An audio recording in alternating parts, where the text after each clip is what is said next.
Hello and welcome to the very first Girls on Games podcast. We are a video game website that is run out of Montreal, Quebec, Canada.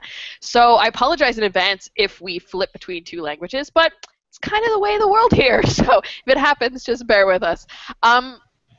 We have been live with a full website now for about 6 months, and we thought, why not start a podcast? Because we love to talk video games. We do it on a regular basis. We write about them. We play them. Makes sense, right? So I am your host, Leah Jewer.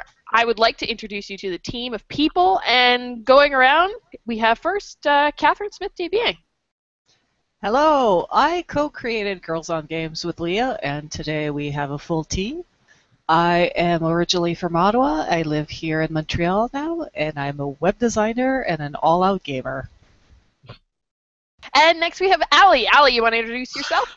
Hey there, I'm Alicia. I'm a writer for Girls on Games. I'm a full-time gamer and doer of things at a tech company here in Montreal. You can find more about me and what the things I like to talk about at Twitter. My handle is 8bitblonde. And our second Catherine. Catherine. I play video games. I write for Girls on Games. And I'm a cultural anthropology student. So there you go. And my Twitter handle is Fifth Element. And element is spelled with a 7 instead of a T. So. And because we have to add some masculinity into the group, Simon! Yeah, but I'm very girly sometimes, so that's okay. Hi, my name is Simon. I am also a writer for Girls on Games. I take mostly in charge of whatever is PC gaming, because that's mostly what I do at PC game. But I've, console games and tabletop and pretty much everything. I work in IT. I'm a technician, so I fix computers. So that's pretty much where the computer love comes from. And if you want to follow me on Twitter, my handle is @MarcousSimon. With an accent for Marcou, because I'm weird like that. Marcous. Marcous. So now that we're through all the intros and people know who we are now, we just surpassed the very first year of owning PlayStation 4s and Xbox Ones. So we thought it'd be a really good time to talk about a year in review and what we've experienced. So I want to give you a few stats right off the block. So sorry if I'm reading them because this is like numbers and I'm not good with those. So Sony announced on October 31st that it actually has sold 13.5 million PS4s since last November. It has now been the #1 selling console for the past 10 months in a row, and according to GiantBomb.com, the top 5 best-selling PS4 games are Call of Duty Ghosts, Watch Dogs, FIFA 14, Battlefield 4, and Killzone Shadowfall. The Xbox One, on the other hand, has had shipped, and I say that because that's different than actual store sold copies to consumers, 10 million. And again, according to Giant Bomb, the top-selling Xbox One games are Titanfall, Call of Duty Ghosts, Forza Motorsport 5, Battlefield 4, and Dead Rising 3.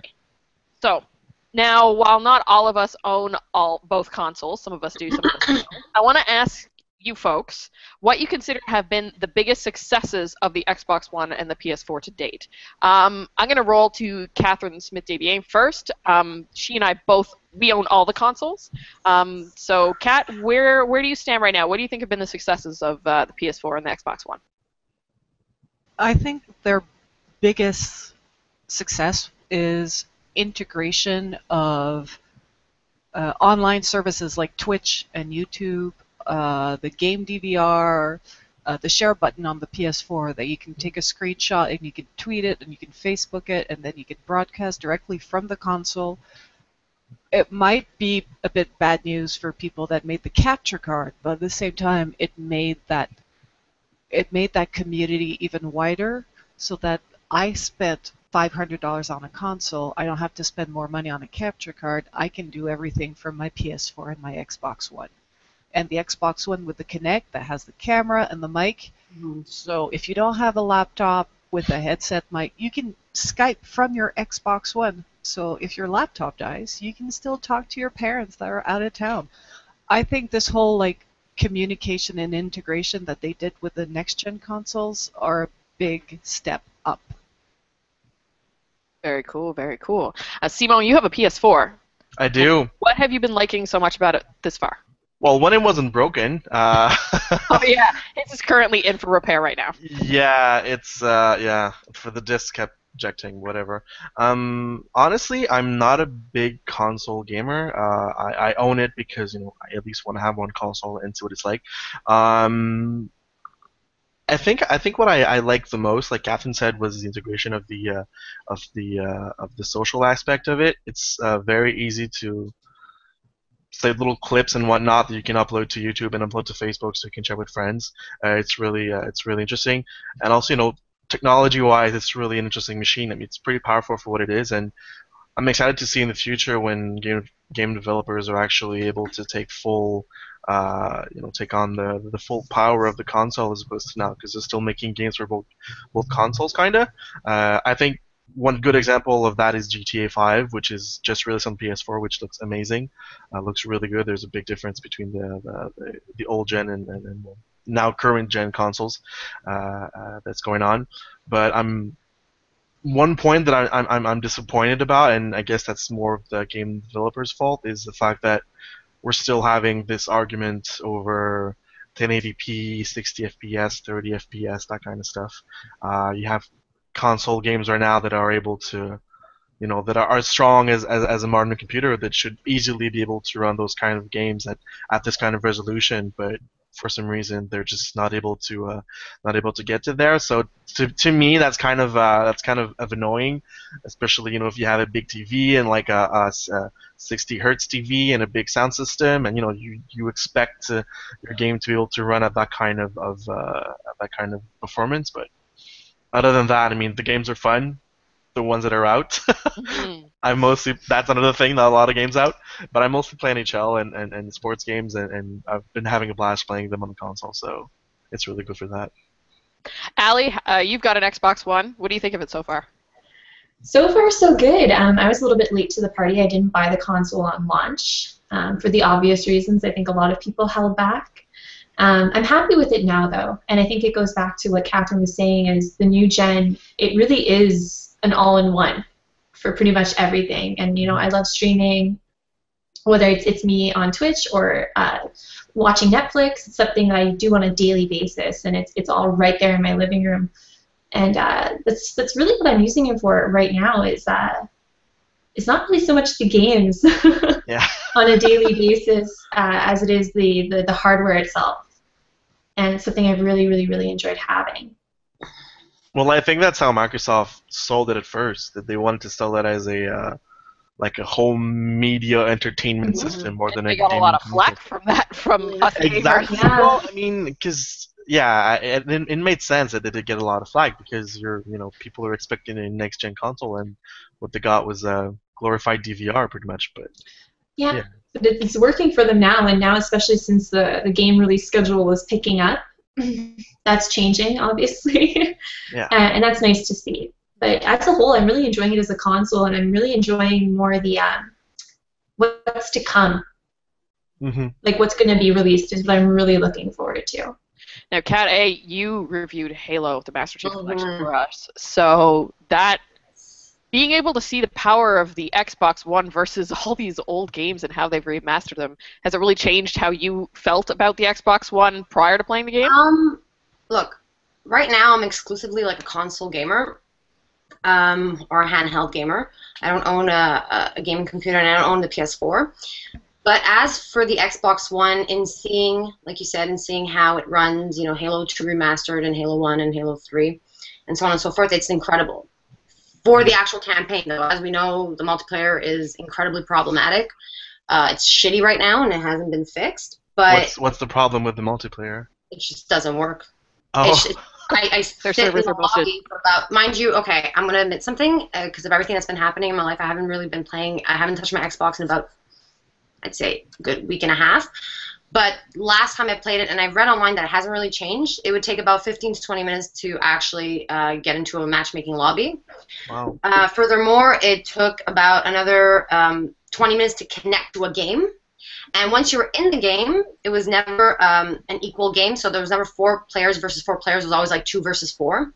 And when I tried to play split screen multiplayer, the game completely just bugged out, and the frame rate dropped to like, I don't know, 12. Random number. Don't That's quote weird. me, but it was awful. Try not to swear, but it was very awful. Very, very awful. So for that, it was a huge disappointment. But as for the Xbox One altogether, I mean, I enjoy it. I don't use my console solely for gaming, as Ali and everyone else said. I use it for Netflix. I watch movies on it. I check out what my friends are doing, especially with the whole new, I don't know what it's called, but the interface with all like the activity that people are doing. It's nice to see what they're doing, what they're playing, comment on it and everything. Twitch streaming has been like a godsend on the Xbox One. Fantastic integration, and quite frankly, other than the hiccups in the games, I mean, Xbox One has had a pretty solid game release for a first year of a next-gen console. I mean, Titanfall, I like first-person shooters, so Titanfall was perfect for me. I really enjoyed playing the shit out of it, so I don't know. I'm very satisfied with this first year. Cool. I'm with y'all when it comes to I can't pick one over the other. I'm kind of split between the 2 consoles. I forever have them both running at the same time. And I'm really impressed with the quality of games when it comes to single-player mode, multiplayer aside. I know we've run into some of those issues. But right now, my game to date that I've been really stoked with is Sunset Overdrive. I think that game is fantastic. And I mean, it's even beyond the actual technical specs and stuff and how it runs. I mean, the writing, the art style, everything about it cracks me up. And that's what I want in an entertainment experience, and that's what these things are for, right? I'm going to go around the table. What has been your best game so far that you've played on a next-gen console? Cat SD? I might go a bit off topic here, but my favorite game right now is Mario Kart 8. I was going to get the Nintendo, so hold on to that. Yeah, but no, yeah, I mean, right now I've played Watch Dogs, I've played Assassin's Creed Unity, I've played Destiny. Like, I feel like I've played a lot of overhyped games, and when you finally get them, you're like, but it's not as awesome as you said because you put it there. As in Mario Kart, they were like, here's a new Mario Kart, enjoy, and then you got to discover it, and it's completely subjective. Like, if you oversell me a game, I'll be disappointed. So that's why right now my favorite. Simon, what you got? Oh, well, I haven't played many next-gen games. Like, I've played, like I said, NHL and Shadow Mordor when it was for the review. But surprisingly, the most fun I've had so far is playing Spelunky on my PS4. I'm not a big console gamer. I'm really waiting out on that title to really get me into it. Honestly, Sunset Overdrive looked really fun. I'm kind of bummed out it's only for Xbox, but because it looks really interesting. But I'm still hoping to find that game that will really get me into hours and hours and hours of console gaming. Because so far I haven't found the one. Ali? You know what? I'm with Simon on this one. And with Catherine as well, because I mean we had, like she said, all these games like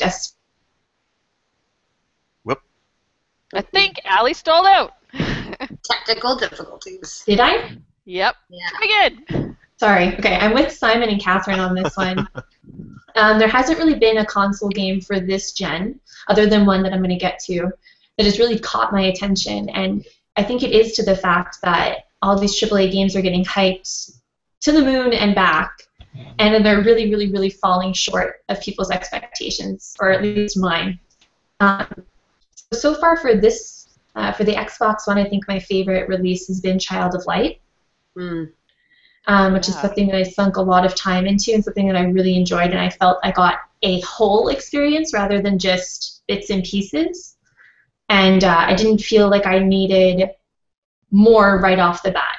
Like, I felt happy when I finished that game. I felt like I had a complete gaming experience, a complete entertainment experience, and it felt like a quality product. Felt So yeah, finished. that would be that. Yeah, it did. It felt very finished, and I think that would probably be my pick for for Xbox One. It's Out of so the weird year. because it's true that it's mostly these games coming out right now that have had no hype, nothing whatsoever. Just hey, here's a game, Well, and that's mostly the games that are standing out right now.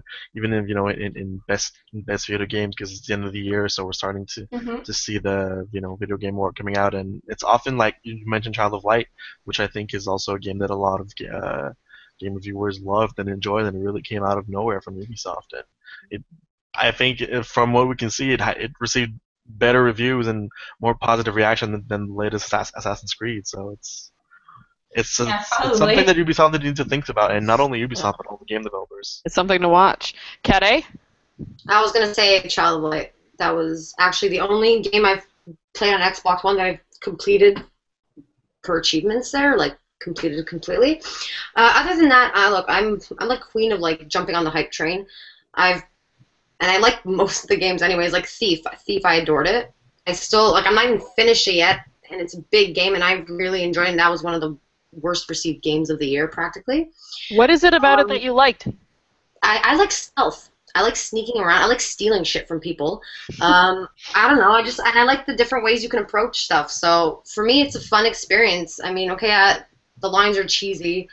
Um, you know, the story is lacking, and sometimes I get lost and I don't pay attention. But the setting is beautiful. The graphics are nice. They're nice for next gen, whatever. But I don't know. I enjoyed that. Titanfall, I loved. I bought all the DLC. Destiny. See, I have a love-hate relationship with Destiny. I've put a lot of hours in it, and I've complained about it every day. Doesn't really make much sense, but I mean, as a first-person shooter fan, Destiny has mechanics that go above and beyond anything else I've ever played. So for that, I'm very satisfied, and it keeps me coming back. Like I said, I haven't really touched my Xbox in a while, but I will, once school is done, I will be going back to Destiny. Master Chief Collection, I like everything, okay? I'm really, currently like everything. Master Chief Collection, the campaigns are fantastic, and when the multiplayer does work, it's the best shooter, like multiplayer competitive shooter, in my opinion, out there. Sweet. Yeah, I think that release was really marred by their online not working. It's really too Yeah. bad because Yeah. prior, like we're lucky that we got early access to the game. I think Mhm. we had it like 3 weeks 3 early, weeks, which is kind of unbelievable. Um, It but was so even then, we didn't run into the same problems. We had matchmaking with devs teams. Now, obviously, they weren't overloading the servers. Do you think they would have benefited from a beta like we've seen with Evolve and Destiny to Oh, test out the servers? Because they didn't do one. For the multiplayer, definitely. I mean, like every time I've played with the devs or like the Xbox crew, like Xbox Canada crew, it was through custom games. The custom game matchmaking works perfectly fine. You create your own game, you invite people into it. It's not through the actual multiplayer servers. It's just you make a custom game. And I remember finding it funny because we had received something that said that you can access the multiplayer game, but your results will be low because there's only a few hundred people playing. Every time I tried to go into it and try and find a match, it wouldn't work. So already there I was kind of like, ooh, shame, right? But anyways, yeah, they would have definitely, a beta should have been held. I mean, if you think about the magnitude of the game itself, and like it's over 100 multiplayer maps. I mean, it's spanning 4 games, so obviously it's a humongous game. So yes, they should have come out with at least a tiny beta to see how the servers would react to having so many people, try and access it. And I don't know, man, With, for it to with bloody over work. with over 100 maps, they could have released 5, ran it for 2 weeks, Yeah. had the pounding of the servers, and they could have done it gradually, just like Destiny did. Mhm. Destiny, And the beta was hard to get into, and then all of a sudden it became a free-for-all. Anybody could get in, right? Which is And it was exactly what you want, because you want that punch to the servers to find out if they're going to work. exactly. So it's intriguing. They why were they so did it. sure of their product, though. I mean, to send out review copies, 3 weeks earlier, and to have the embargo lifted like a good while before, well, before the actual game drops. I mean, they were sure of their product. They did not think that anything would go wrong, so something must have happened. And Yeah. it's a good game. It's a good game if it works. So Yeah, And when- I think it surpasses the need for a beta because I mean you can look at like the Warlords release we just had, Mhm. how long that was in beta, and how How long long people was it had access to out? that beta, and we still had issues on launch. issues are going to happen, but I think with the Master Chief Collection, I think it's even more than that. I think it's issues on Master Chief. It's more than just the sheer number of people. I think that there's underlying issues that, that need to be fixed. Yeah, which is unfortunate. All right, so Catherine kind of already brought it up, but Nintendo Wii U has actually had a head start on the other two consoles. It's been out for 2 years, and Polygon said that they've actually sold 7 million consoles to date. But most of those consoles, I pretty well believe, have come in the past few months because we've had Mario Kart 8, Super Smash Brothers came out 2 days ago, and this is going to, I guess, date our podcast, but that's okay. Do you think those games are the saving grace of the Wii U, and where does it stand against the other two consoles? I mean, 7 million. The Wii sold ridiculous numbers, way above that. Well, I think Microsoft. Oh my God! I think Nintendo, in my opinion, they went kind of too far in their "we're gonna try something" area. I like the Wii U pad, and I enjoy using it, and I think it's cool, the way it is. But for what made the Wii successful was that you had this and then 3 buttons, and you could just play with 3 buttons, and then you go ahead. And so a lot of people that weren't necessarily into gaming or gamers could just go ahead, buy it, and then have fun with the remote and have fun playing with their grandmothers. But then when they introduced the gamepad, a lot of people were like, "Whoa, what is this? And why is this so big? And I can't hold it." And I think a lot of the fault came from there, and also there was no games at all when it came out. Yeah, think about the pack-in that came with the Wii Sports. That alone, some people never ever bought a game because all they wanted to do was bowling and tennis. Like, that was it. Yeah. And what pack-in came with the Wii U? Nintendo Land? Like, that was play weird. that. I That played is it for like the 5 weirdest thing. minutes, and then was like, all right, this is like what they call a road frisbee, where I'm just going to throw it out as I'm driving down the street. But and also Nintendo Land had constant tutorial interruption. Just unlocking the games took forever. We played at Simon's place when we had a party once. It was so annoying. It was so annoying that at one point somebody went, "Catherine, what else did you bring? Because this sucks." Yeah. But I think that Bayonetta 2 is more of a saving grace than Smash Bros. And Mario Kart.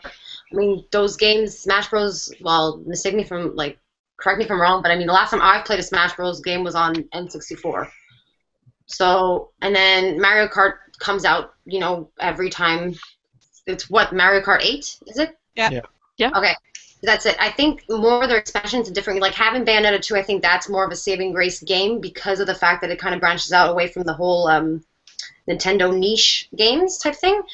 And I don't know. I don't have the Wii U, to be honest. I had the Nintendo Wii, and quite frankly, I did not play it a lot because the games I had on it were a Donkey Kong game, it was a Dance game, and a Mario Party 8 game, and a Mario Kart game. So personally, for me, I think it's branching out in different types of games. That'll be more of a saving grace for the Wii U. There was also the issue that a lot of people thought at first that the gamepad was an accessory that you bought for the Wii. They didn't realize people didn't realize they put out a brand new console. Oh, they totally botched up that reveal. That was That's true. I mean, if we're confused and we are in this day in, day out 24/7, imagine what some kid's mom is thinking. Yeah, for sure. Right? And there's also the fact that the gamepad has 30-minute to an hour battery life. Oh yeah. That's it. I felt that yesterday. I'm reviewing a game, can't talk about it yet, and spent the evening, and all of a sudden it's just boop, there goes my gamepad. It's now I can't play it. Now I could have pulled the cable out, plugged in, and continued and whatever. But then as you can see, I have it all nice and set up behind my TV. Did not want to have to go back into the nest and chaos and spiderweb that is my cable behind my console setup, right? So it's all right, so I'm just going to have to stop playing for a while and wait. That's kind of unfortunate. But FYI, that it's the same charger as your 3DS. Very nice. Yes, that's a lot. You learn something new every day. So you can pull out your 3DS charger and use it, because I know you have it next to your couch. Yeah. But all that to say, also, I find that the Wii U is not as good is not as good as an entertainment hub as the Xbox One or even the PS4, even if you can sync the Wii U gamepad with your TV and use your gamepad as a remote control. Hmm. So if you lose your remote control, sync your gamepad. But I think it's a nice complementary console because Yeah. it's much lower price. Mind you, Right. to play multiplayer, you need to buy the extra Wiimotes, and that can rack up. But it's still I mean, most of us have those anyway. if you have the Wii Motion Plus. And the Yeah. big thing about the Wii U, it's retro. So my first 6 months of having the Wii U, I played like Twilight Princess. I went to my friend's house and I stole all the Wii games I haven't played because I did not have a Wii.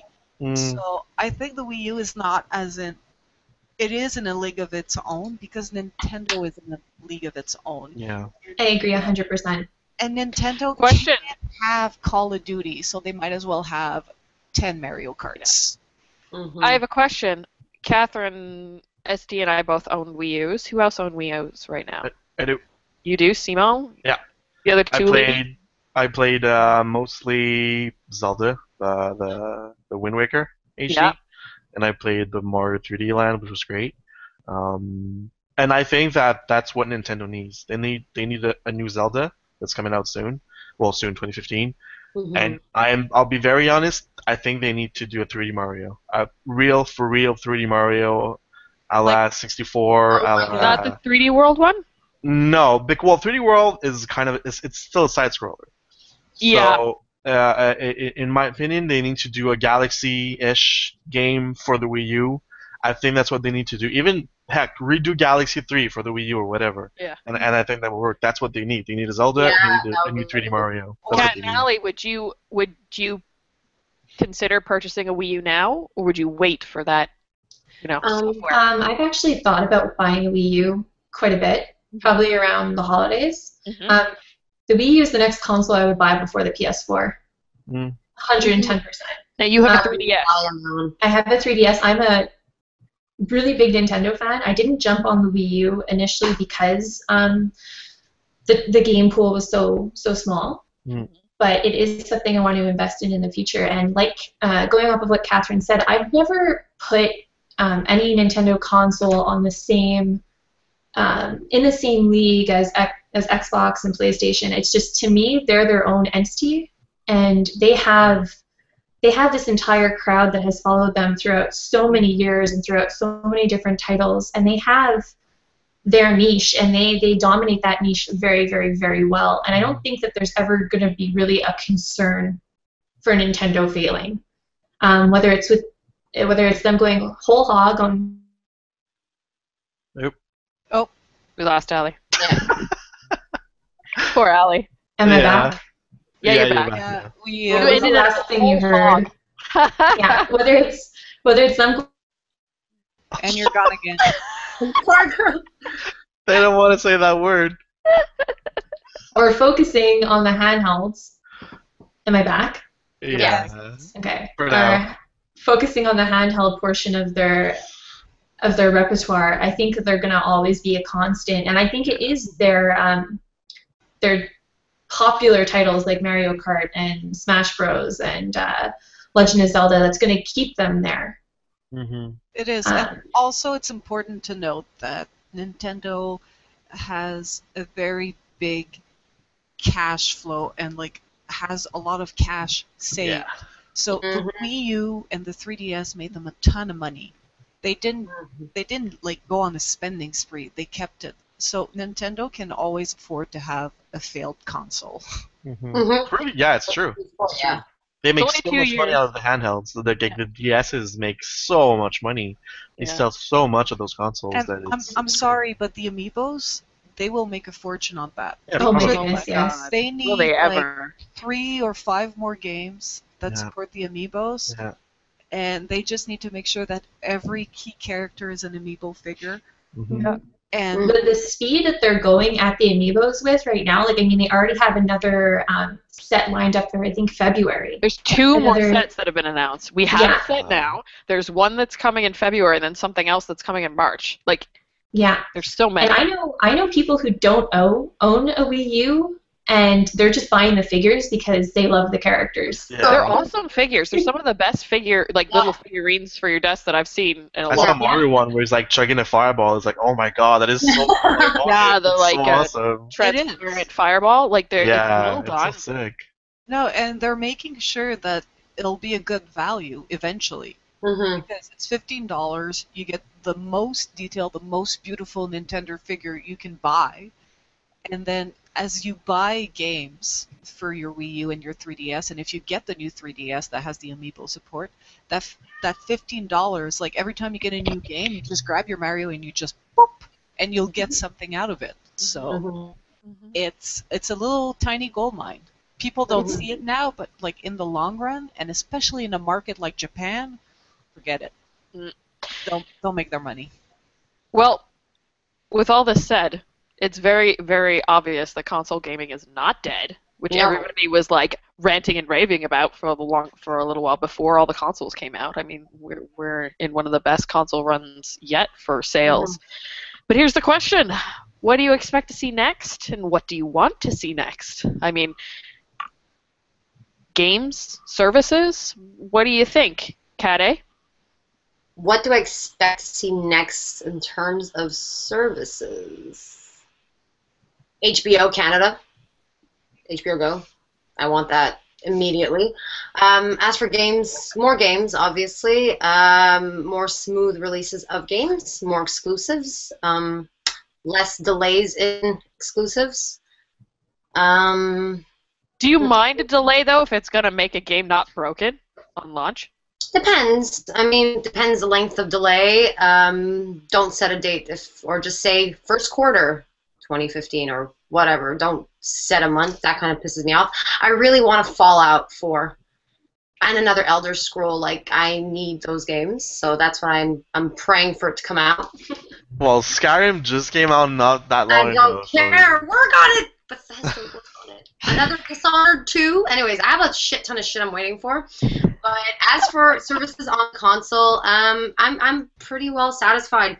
I'm pretty much like Ali. I'm probably not gonna pick up a PS4. I'm gonna pick up a PC instead because more or less right now there's not much of a Good. difference between PS4 and Xbox. So, and there's really no games coming out on the PS4 that are exclusive that I'm itching for. I never played the Uncharted series, so for me, I'm not missing out on anything as of yet. So that's it. Good. Allie? These were Keep on attacks. doing what you're doing. Do good. I'm looking forward to the screenshot capability for the Xbox One that's supposed to be coming out. That was announced a while ago. I didn't hear anything about it, and then all of a sudden it was like, oh, it's coming soon. So I'm really excited for that. I'm really looking We lost her for the again. Xbox One. You're looking, Seriously? Am I back now? Yeah. yes, looking forward to what? More indie titles. The smaller the studio at this point, I'm finding the better quality of the game. Mhm. And so I'm really looking for the Xbox marketplace to explode with really, really interesting new IPs Idea at Xbox from One. people we haven't heard of before. Because at this point, AAA is not really offering anything to me that I am willing to shell out $60 for, plus an additional $60 worth of DLC. So Cat ST. I'm looking for an expanded catalog, really, because I find choice is a bit lacking right now, and I'm hoping for a bigger difference between the Xbox One and the PS4 catalog. Because right now, when people ask me which one, I'm like, I don't know. You have kids? Yeah, get the Xbox One because it has a Kinect, okay, and they can move, you know.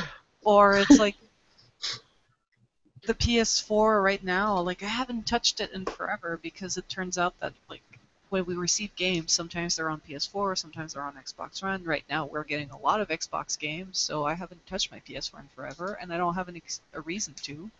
And like when I'm asked, like, are you going to get this game on Xbox or PS4? And I don't know what to answer. I'm like, Yeah. which one's available? Like, this Yeah. one's out. So I'm hoping for a gap to be built in between the two, and that they find a way to find their niche and their spot.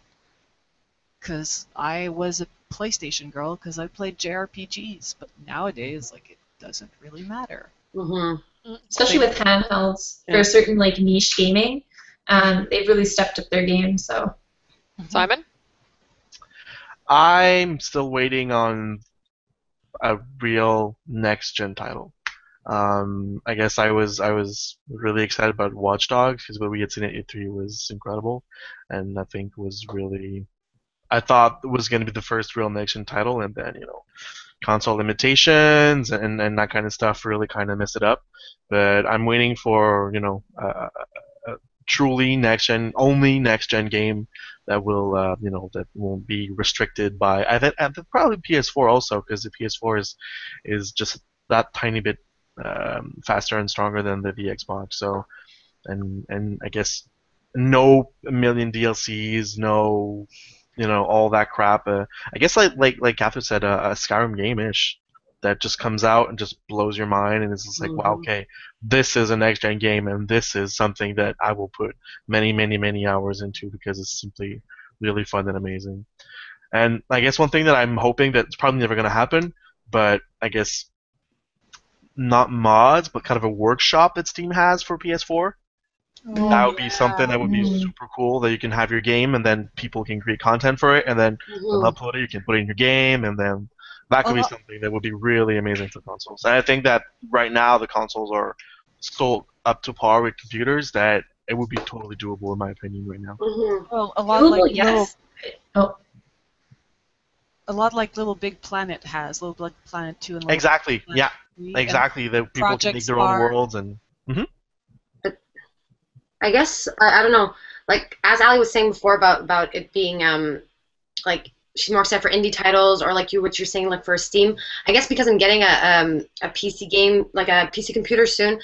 A gaming PC for the fuck's sakes. Anyways, I'm more so gonna look for stuff to do like that on the PC and keep certain things for my console. You know what I mean? Like I'm not so much worried about a lot of indie titles coming to the Xbox, because I know with Steam's Greenlight and all that, there's tons of good stuff there. And as for modding, I don't know, it'd be cool to, because then if that comes to console, what's gonna be the difference between, like, why would you spend $4,000 on a computer when you could buy a console for $500 with all the same features? You know what I mean?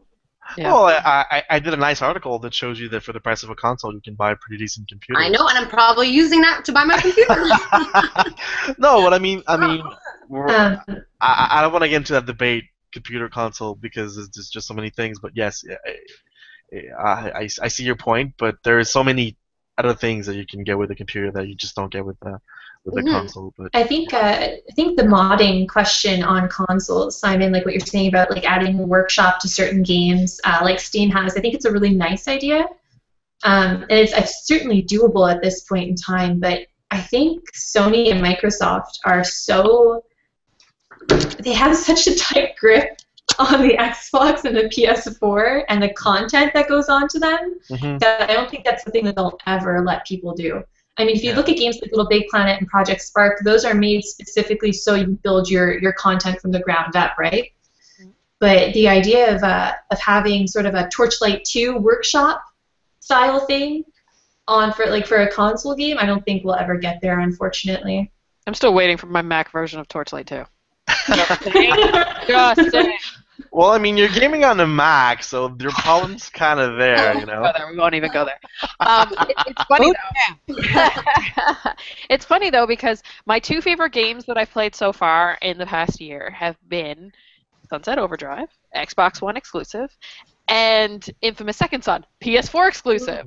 We need more exclusives. We need more, like, they need to come up. That's the only way we're going to be able to tell the difference between the two games, and there needs to be that software for each that you could be like, if you like to play this type of game, this is the console you go to. Otherwise, we'll just be like, all right, just buy whatever, it doesn't really matter. There used to be a very clear divide, like Catherine was saying. There used to be a very clear divide between the two consoles for what they offered, and now it's just completely blurred. And it's blurred too between next gen and older gen, so like the 360 and the Xbox One. I mean, how many titles are coming to each? How many people at the same time? How many people come to us and they're like, why should I even upgrade? Why should I bother? Yeah. It's getting to the point where it's almost silly at this point. But anyways, I mean, hopefully that division will become a lot more apparent. But it's like how we were saying, the Wii U is in a league of its own, and Mhm. Nintendo it's in a league of its own, and it cannot fail because it's got that niche. Mhm. The PlayStation and the Xbox, they lost that niche, and they're blurring the lines with PC gaming by adding the Twitch and everything. And Well, I think it's because they're also set on taking each other down. Whereas Nintendo's like, you know what? Fuck y'all, I'm gonna do my own thing. Like they're like, Very true. You guys do it all, and I'll take the rest. Like, we're just gonna go our own way.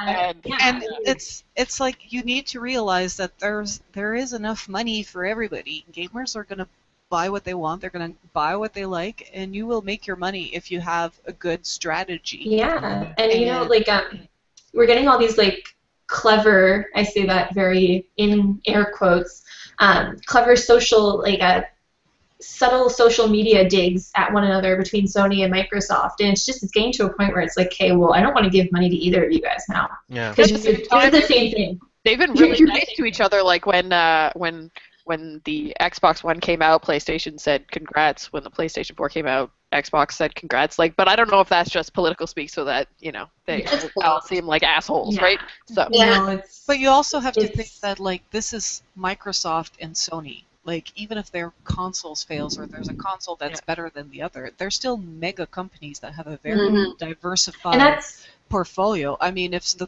PlayStation 4 dies, Sony is still making like televisions and Blu-ray players and headsets and Still have MP3 Microsoft players and phones. So that's why I think that they can really afford to stop being at each other and trying to one up each other so obviously, and kind of focus on making their consoles the best that they can be, rather than just trying to stay one step ahead of the other one.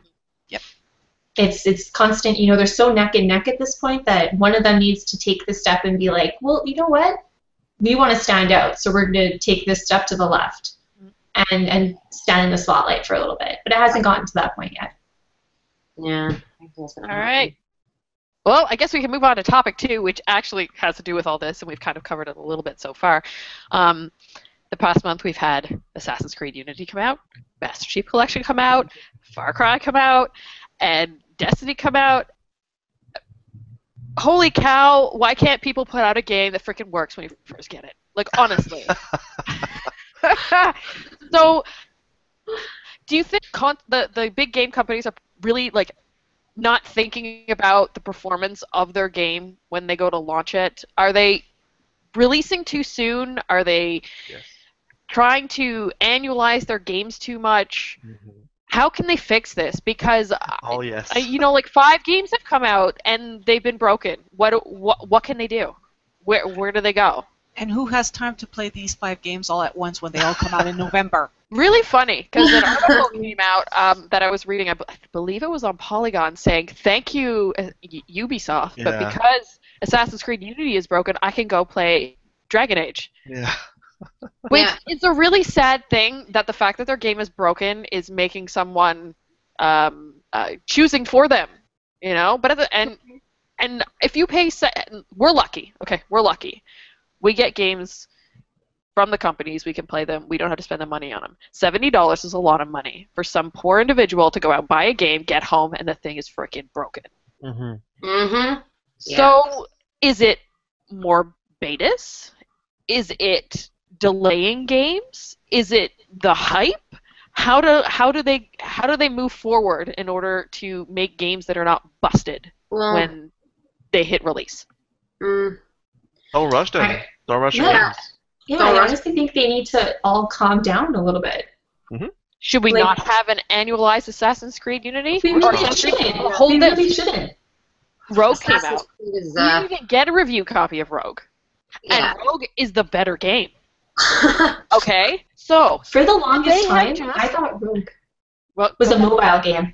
Really? Yeah, because I heard nothing about it. And then all of a sudden it was Assassin's Creed Unity. Oh, and then Assassin's Creed Rogue. And I was like, they can't possibly be putting out 2 console games. That's just ridiculous. Would they have been better off releasing Rogue and releasing it like they did Black Flag and have it on all 4 consoles, PS3, Xbox One, Xbox 360, PS4, and then just waiting till, like, next year for Unity or partway through next year for Unity.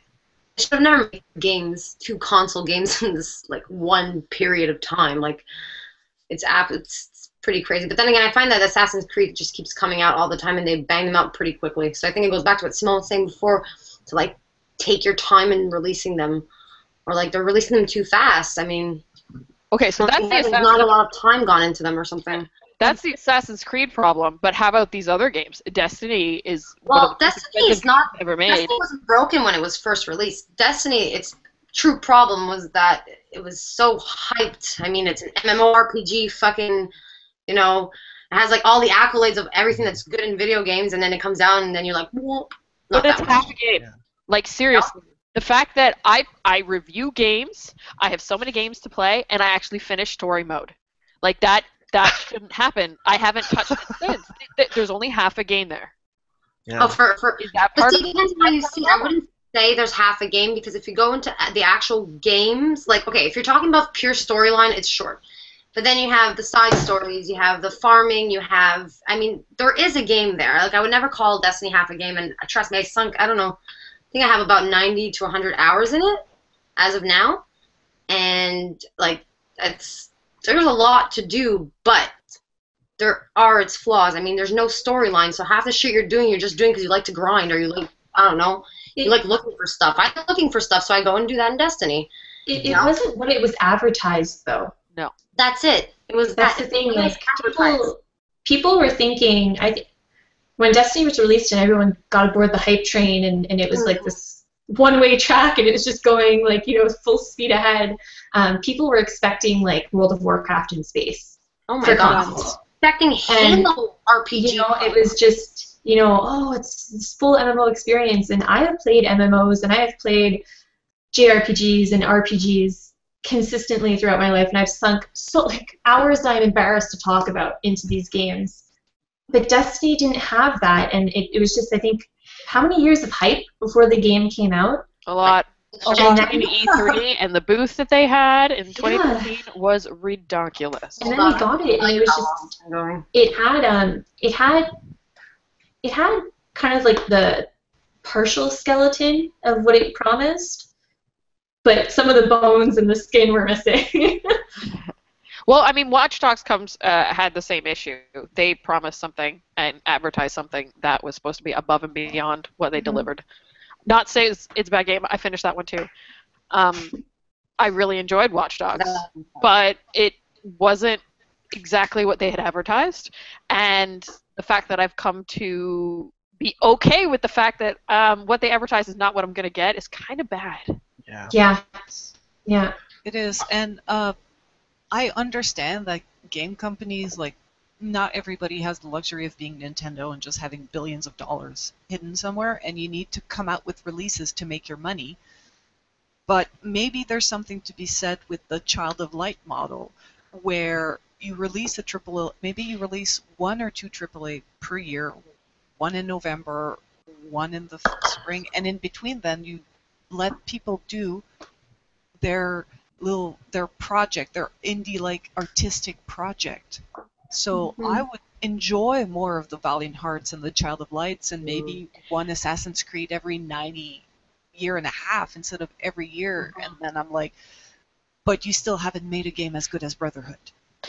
And it's funny too, because I believe the Assassin's Creed China DLC that's supposed to come, which is an entirely different Assassin, DLC, whatever. It's called DLC, but essentially it's its own game. It's a different art style, it's different everything. Is built on Child of Light. That's cool. So they've obviously found something by being able to create this really excellent game that everybody, I haven't heard anybody say anything bad about it, that they've struck a nerve here, and now they know how to build on it. And it's those kind of little small games that inspire creativity, that create new technologies, that they should be more focused on than annualizing Assassin's Creed. Mm-hmm. I agree. I would much rather see games take, for example, Microsoft's approach with Sunset Overdrive, or to a less extent Valve's approach to Half-Life 3, whereas you take your don't talk about it, like have the game in development, don't talk about it, and when you feel that it's almost ready, then talk about it and be like, look, we have this coming out. It's gonna be fun.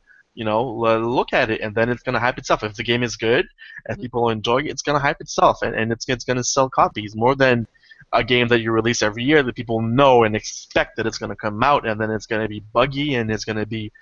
But if they spend half the money that they are spending on marketing and hyping a game, and they put that money into QA, we won't be having this conversation. But Do you think? Oh, go ahead, Catherine. But let's talk about Diablo 3, which was like, what, 10 years in development? And when it came out, like, it was so long and so stretched out that people were expecting the moon. Even though it wasn't hype, it was just by the time frame that people had these expectations. And when it came out, it was like, oh, well, it's just this. I'm like, well, what did you expect? Like, well, because they didn't get feedback from the community. No, they didn't. Because you have to get feedback from the community, and that's where beta come into play. And that's where betas for games are important. Well, because this is where you get your feedback, and this is where, because right now betas are used as a way to hype a game. Yeah. Betas right now are not used to test the game. Betas are used to look. Only a few people are getting into. You need to get into the game. Oh my god! Oh my god! Whereas they should be used for a select few people, and that they can get into the game and they can see all the content, everything that needs to be seen. Like right now, betas are demos as opposed to being betas. And I think that needs to change a lot for PC and for console either. Blizzard learned though from Diablo 3. They learned 100%. Very quickly because then we have to look at Hearthstone that came out afterwards, and Heroes of the Storm, and most recently at BlizzCon, Overwatch. I mean, we didn't hear anything about that game. Nothing was said about it. Nothing leaked. Well, except for there's a trademark issue. But anyways, and now look how excited people are for it. People are throwing money at it, and it hasn't even, there's a beta or an alpha hasn't even been announced yet. And people are like, you know what? You gave us this wonderful trailer. You gave us a wonderful gameplay trailer, and it was playable at BlizzCon, and it's doing so well so far. And we didn't hear anything about it up until a couple of weeks ago. Is that the problem then? Are people releasing the media information too much in advance? Like, do we need to know about a game 3 years out from it being released? No, exactly. Honestly, I forget about them. If you tell me 3 years in advance, unless there's a sponsored tweet on my Twitter feed every 3 hours about your new game, I'm going to forget about it. Yeah. And let's talk about also leaking. Are they announcing them because people are leaking? Like Assassin's Creed Unity, the trailer got leaked. Black Flag, the poster. Yeah, all leaked like weeks before E3 when they wanted to do their controlled announcement. Like, are game companies just like scrambling to sauver les meubles? Because people are like, I'm gonna steal this. I'm gonna get fired, but whatever. I'm gonna publish this trailer. I don't know. I feel that some leaks are not actually leaks. They're planned. Yeah, like people. They're, oh no, it leaked. We have to show you now what it is, and oh, it's leaked. It's not supposed to be seen. So of course you want to see it. Of course you want to see it. There's ways to handle leaks, and I think a lot of game companies probably jump the gun. Like, I mean, when the Age of Ultron trailer was leaked. Yeah, Marvel really kind of went along with it, They just like sent out that tweet going, "Oh gosh, darn it, Hydra!" Like, up to your that was the best way to handle it. Hydra. It was cute. It was genuine, and people were like, "Oh, you know what? Like, okay, like we can get on board with this." Whereas game companies are like, "Oh my God, guys, they saw our trademark filing. Now we need to just tell them everything," and they just like, that's that happens, And it's not, and especially now, like, everyone's on the internet. Bad people are on the internet, good people are on the internet, patient people are on the internet, impatient people are on the internet. So these things are going to happen, whereas, back with the PS1, it wasn't really a thing. You didn't really have to worry about that. And I think they just need to find ways to deal with it, rather than... Remember when all we got was like, the magazines? The video game magazines, and that was how you found out about a new game when it was on the cover. You were like, "Oh my God!" And then you wouldn't hear about anything else until the next month. How did we live? How did we survive? I think that was the good way to do stuff.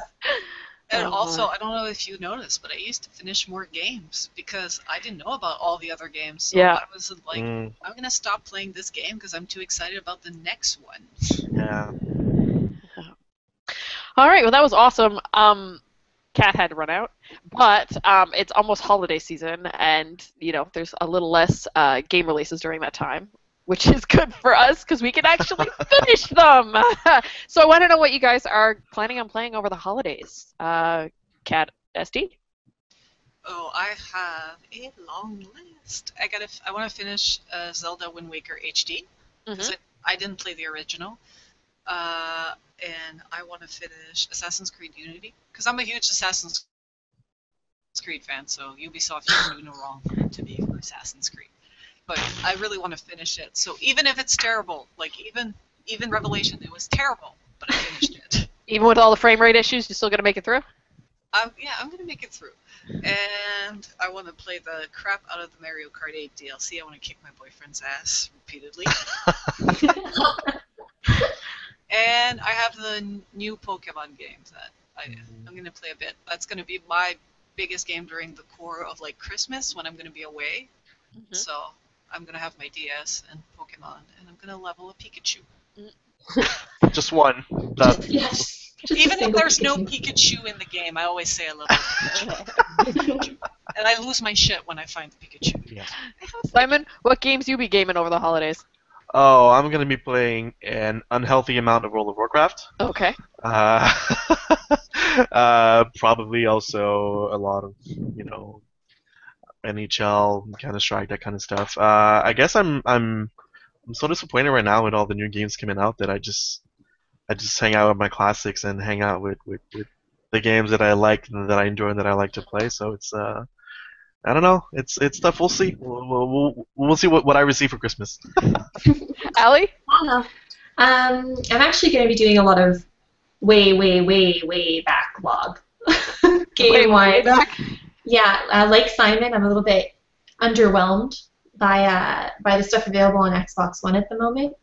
So I'm probably going to head back to like PS2 and catch up on some games that I either missed or didn't finish way back when, and just lots of RPGs and JRPGs and just sink some hours into those. Cat A, what are you playing over the holidays? Okay. Well, Where's your laundry list? Take your phone out. okay. Well, first I'm gonna finish A Link Between Worlds. Yes. I have to Good one. Fire Yes. Emblem Awakening. Yes. I have to finish the Master Chief Collection and put a shit ton of hours in multiplayer, given it's fixed. I have to play Deus Ex. Yes. Well, maybe I bought that game after I watched his Let's Play. So much fun. And then after December 25th, I'll be getting a gaming PC. So that'll start a whole new slew of games. Which I'll send the you a first one I list. really want to start is Daisy. I've been watching Twitch streams of No. that shit. And I want to play. No. Yes. Don't Yes. play. Oh, I know. You're gonna, I know. it's not a good Everyone- game to I know. start. Every time I mention that to people, they're like, "Oh no, I want to play it." And then also, what else? I should be getting. I asked Santa Claus for the Call of Duty game, so I'll be playing that. I have Dragon Age Inquisition, so I'll be playing. I'm gonna play. Look, I don't have a job once school is done, so I'll be like a good month off doing nothing but seeing other humans at certain times and playing a shit ton of games. So Hopefully we're included in some of those other humans. yes, I haven't seen you in I will forever. take time aside for you Yay. as well. Humans overrated. I know they are. So yeah, I've got the Halo Master Chief Collection. I've never played a Halo game before in my life because I never owned an Xbox or an Xbox 360. So the Halo cherry is being popped over the holidays. I have to finish Sunset Overdrive, and I really want to platinum Infamous. Jeez Louise, I can't remember the names of the games anymore. Infamous Second Son, because I started when we were in like a lull in August, and then didn't finish it. I started for the second time around. So yeah, I do want to platinum that. but yeah, between like holidays and visiting people and all that kind of stuff, we'll see how much actual games get completed. But you never know.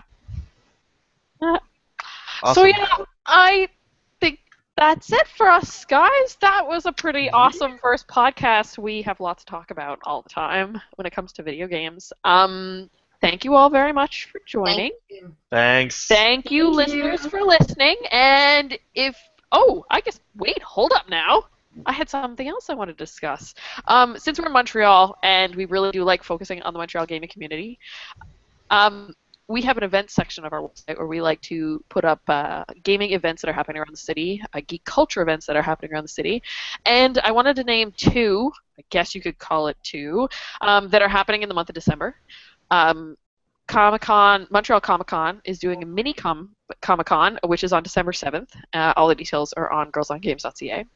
And if you're debating buying a Wii U for somebody for Christmas or for yourself as your own Christmas present, Nintendo is doing the Nintendo Holiday Mall experience from December 8th to 21st. And like all over the city, they're doing different events. They're all listed on our site, so you can go check it out and get a chance to try out some of those new Nintendo games that are just releasing or set to release, because we have stuff like Captain Toad that's not out yet. It's a good time if you have a DS to pick up Street Passes too. So yeah, that's it from us. I think we had a lot of fun. Guys, you had a lot of fun podcasting first time. Awesome. We made it. We survived. We lived to tell the tale. Yes. I don't know how regular we're going to be doing the podcasts. We got to work that out. But stay tuned. We will let everybody know when podcast 2 is posted. And you can find that out from girlsongames.ca, of course. We are on Twitter at The Girls on Games, on Instagram at Girls on Games, and Facebook.com/The Girls on Games. So check us out. We love feedback. We love questions. We love comments. We love ideas. Send them our way. And we love you all. Thank you very much for listening, watching, however you are consuming this. And have a great night and happy gaming.